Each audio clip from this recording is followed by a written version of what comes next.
Rasulullah bertanya, siapa wanita yang paling bagus?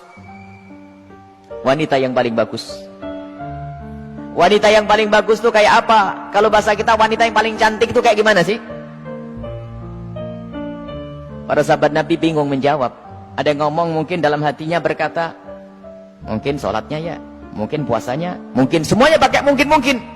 Pada bingung, pada noleh ke sana kemari, tidak bisa menjawab wanita yang paling mulia itu seperti apa. Sayyidina Ali juga tidak bisa menjawab. Semuanya pulang ke rumah masing-masing. Sampai di rumah Sayyidat Fatimah Zahra, seperti kebiasaannya wanita solehah, kalau suaminya datang yang ditanya adalah dapat ilmu apa, bukan dapat duit berapa. Sayyidat Fatimah Zahra bertanya, wahai suamiku, apa yang kau dapat dari ayahanda? Apa yang kau dapat hari ini dari Rasulullah? Lah, ini kalimat yang harus dibiasakan oleh para istri tuh. Bang, dapat ilmu apa? Kan begitu.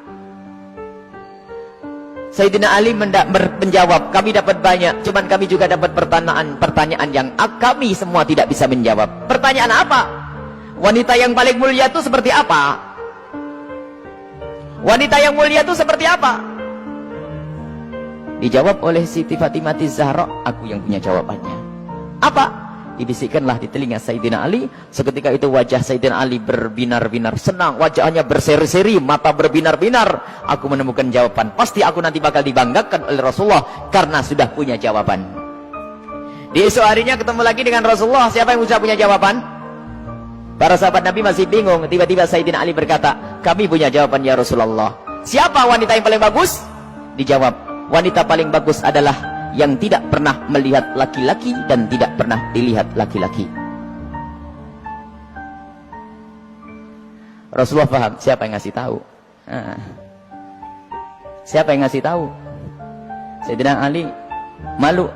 Yang ngasih tahu tentu orang yang paling dekat denganmu ya Rasulullah.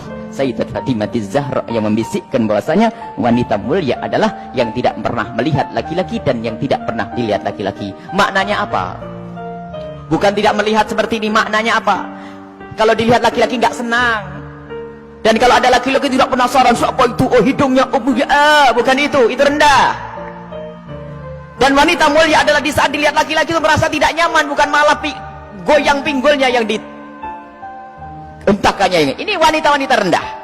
Malu kalau dilihat. Kalau merasa ada laki-laki memperhatikan, merasa risih, itu iman di dalam hatinya, itu kemuliaan, itu wanita mulia, itu maksudnya. Bukan lalu menutup, tak boleh dilihat, aku harus di kamar saja. Bukan, keluar dengan cara yang wajar, dengan mahram, dengan kelombongan wanita, dan dananya tidak pamer, yang sederhana. Akan tapi lihat, di saat diperhatikan laki-laki, merasa risih hatinya. Kalau semua yang ada di tempat ini merasa seperti itu, itulah pecinta Sayyidat Fatimah yang sesungguhnya. Sekarang rusak zaman. Wanita keluar semuanya pengen pamer apa yang ia miliki. Sudah begitu ngaku, aku pengikut Rasulullah. Aku sering hadir marhabanan. Maulid Nabi, ribuan manusia yang datang. Aku insya Allah dapat syafaatnya Rasulullah. Tapi nggak nyambung dengan Sayyidat Fatimah Zahra. Jadi kita harus berusaha untuk menjadikan diri para wanita-wanita ini merasa tidak nyaman, tidak senang kalau tubuhnya diperhatikan oleh kaum pria. Ini iman, itu kemuliaan, jadi tidak nyaman. Dan itu ada sifat-sifat semacam ini. Ada merasa risih. Ada yang Masya Allah kalau sudah diperhatikan merasa, waduh wajahnya mulai putih, kuning, hijau tuh.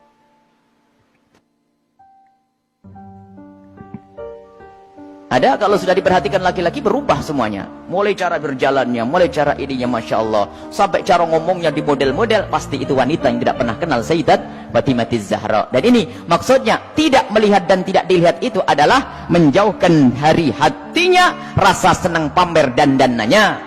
Sampai suara pun dijaga.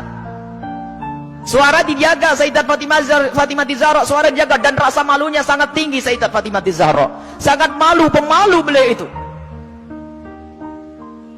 Pernah suatu ketika berada di teras rumah, bukan di teras, karena rumah jangan dianggap kayak rumah kita. Sebab rumah Rasulullah dengan Sayyidat Fatimah Zahra kalau digambarkan, kalau Masjid Nabawi ini segede ini dulu tuh. Masjid Nabawi kurang lebihnya seperti ini, seperti Masjid Taqwa ini sebelum dikembangkan. Jadi rumah Rasulullah itu, rumah Sayyidat Fatimah Zahra ada 5x5 di situ. Seberangnya ada rumahnya Sayyidi Aisyah, di belakangnya ada rumahnya Sayyidah Saudah. Kemudian nanti istri Rasulullah yang lainnya ada diajar begitu. Jangan dianggap rumahnya di kampung sana, di kota sini, bukan. Jadi rumahnya hanya kecil-kecil begitu. Sehingga ada fitnah yang pernah disebar bahwasanya Siti Fatimah Zahra pernah ditendang Sayyidina Umar bin Khattab. Ini kan fitnah pada Sayyidina Umar. Memangnya nggak ada yang dengar yang lainnya.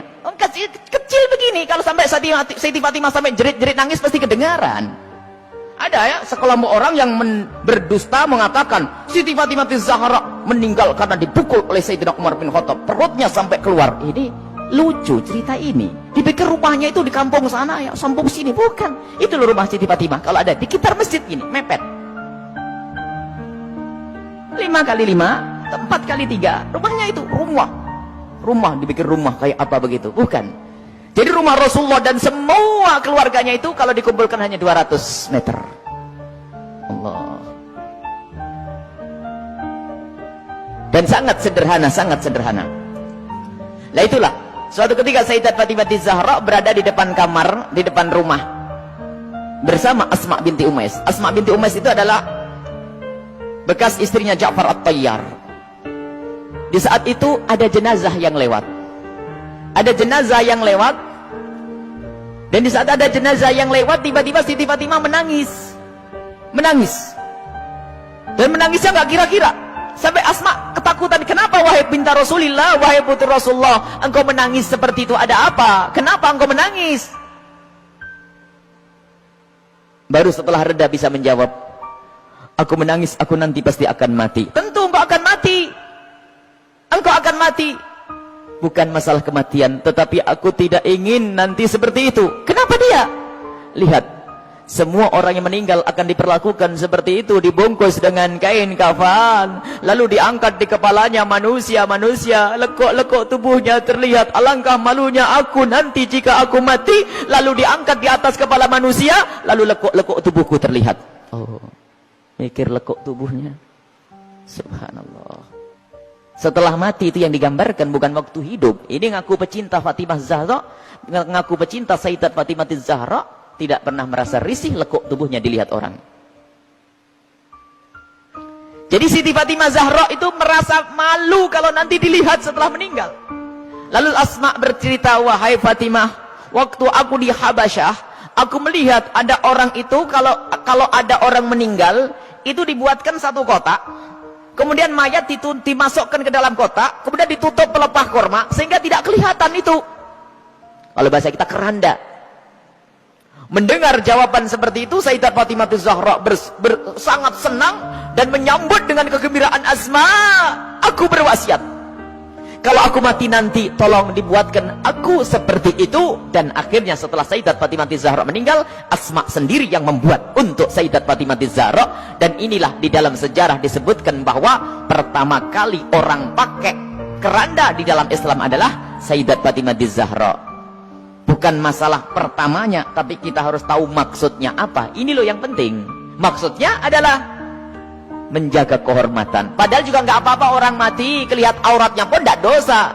Orang meninggal tidak ditanya lagi oleh Allah. Akan tapi rasa malunya Sayyidat Fatimah Zahra sampai menghantarkan beliau untuk berwasiat kalau meninggal nanti agar dibuatkan yang demikian ini. Dan termasuk wasiat yang lainnya apa? Agar dikubur di malam hari. Tidak ingin, masih ingin, takut kalau dilihat oleh orang. Inilah Sayyidat Fatimah Zahra. Jadi rasa malunya luar biasa. Dan ini pendidikan dari Rasulullah SAW. Memang kita harus banyak mencontoh beliau. Rasa malu ini mahal. Kalau sudah malu ini dicabut dari seseorang, maka semuanya akan dilakukan dari keharaman. Rasa malu ini kemuliaan, malu yang sesungguhnya. Malu kepada Allah, malu kita melakukan kemaksiatan. Dan malunya seorang wanita itu adalah kemuliaan. Siti Fatimah adalah suri toladannya.